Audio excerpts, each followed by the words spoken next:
I did a lot of my research on the history of printing and publishing in early modern England. And this, and by the way, do not try to read this. You cannot from that distance. But this is a plague bill.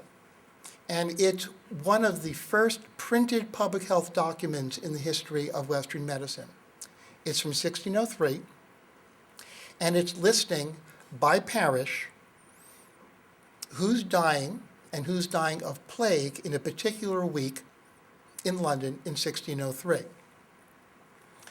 And if you know anything about history of England in the early 17th century, this is not the sort of information you would expect to have readily available. And yet great steps were taken to make sure this information was out there.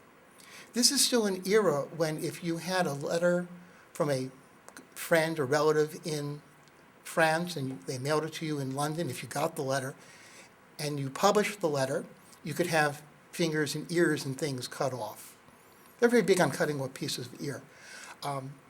But what I find fascinating about this, and these are extremely rare nowadays, I know of only two sets. One of them is at Harvard, the other is the British Library. NLM has none of these.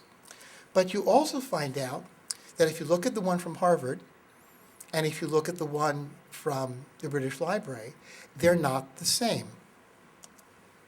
This is a little easier to see, but you'll notice, by the way, here you have buried in all, buried of the plague, and these are the parish names. By the way, the reason why it was collected by parish is very simple.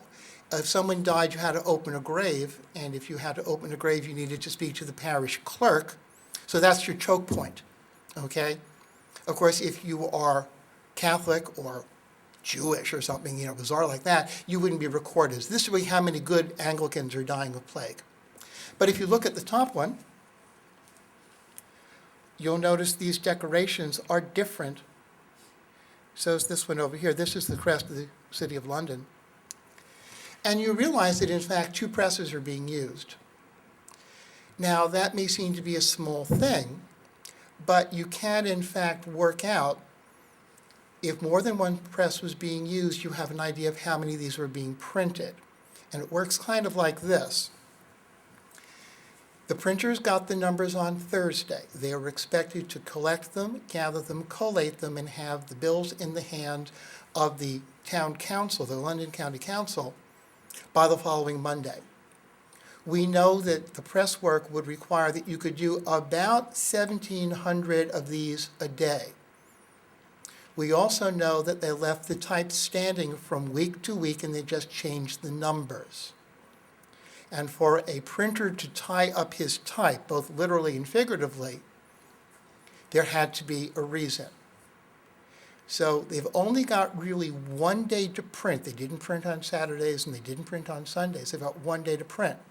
So if you're using two presses, the implication is you're making somewhere more than 1,700, probably around 3,000. So even though they are extremely rare today, they're printing 3,000 of them a week for weeks and weeks on end. So by being able to compare the physical item, you have a sense of the print run. And by the way, the economics of this was really very simple as well. The Crown, the London Council, did not pay to have this done. They simply gave the monopoly to a single printer. And he got to sell them for a penny, and he got the money. That's how you ran government in Tudor Stuart England. Get someone else to do it for free and give them the monopoly.